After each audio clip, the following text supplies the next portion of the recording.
yun, magandang umaga mga ka-backyard. Ngayon, daily routine tayo. Araw-araw natin ginagawa to ang pamumulot o pag-harvest ng mga quail eggs. So yan, samahan nyo akong pulutin tong itlog ng ating mga quails. So yan, kung mapapansin nyo, ang dami nilang itlog ngayon.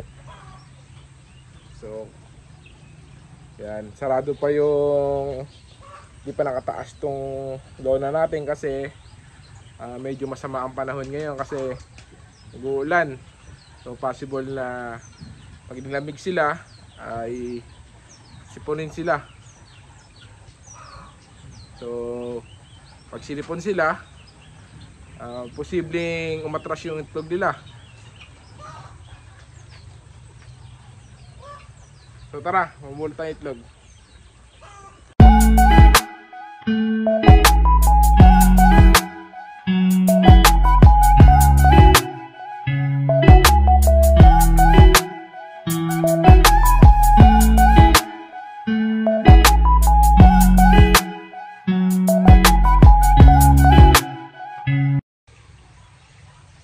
So yun mga ka-backyard, kakatapos lang po natin maglagay ng quail egg sa box. So sa mga nagtatanong kung ilan ba yung capacity ng box natin. So ito yung sample ng box natin. Kung mapapansin nyo, meron siyang 5 box kada isang lane o isang line.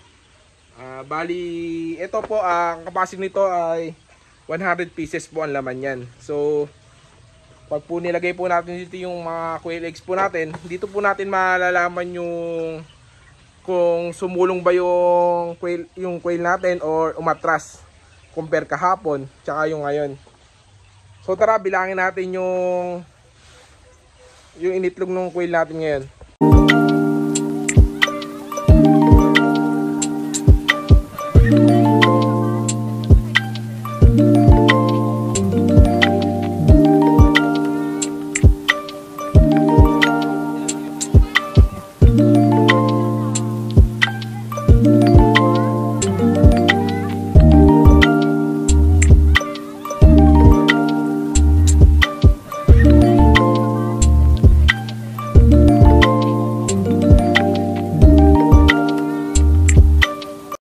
Bali ang alaga natin mga ka-backyard ay meron tayong almost 2k heads or 2,000. So bilangin na natin. So 1, 2, 3, 4, 5, 6, 7, 8, 9, 10, 11, 12, 13, 14, 15, 16, 17, 18. So 18 box ang initlog ng ating quail ngayon. So bali umitlog po siya ng 1/8 pieces. So ang hindi lang umiitlog sa kanya ay 200 pieces.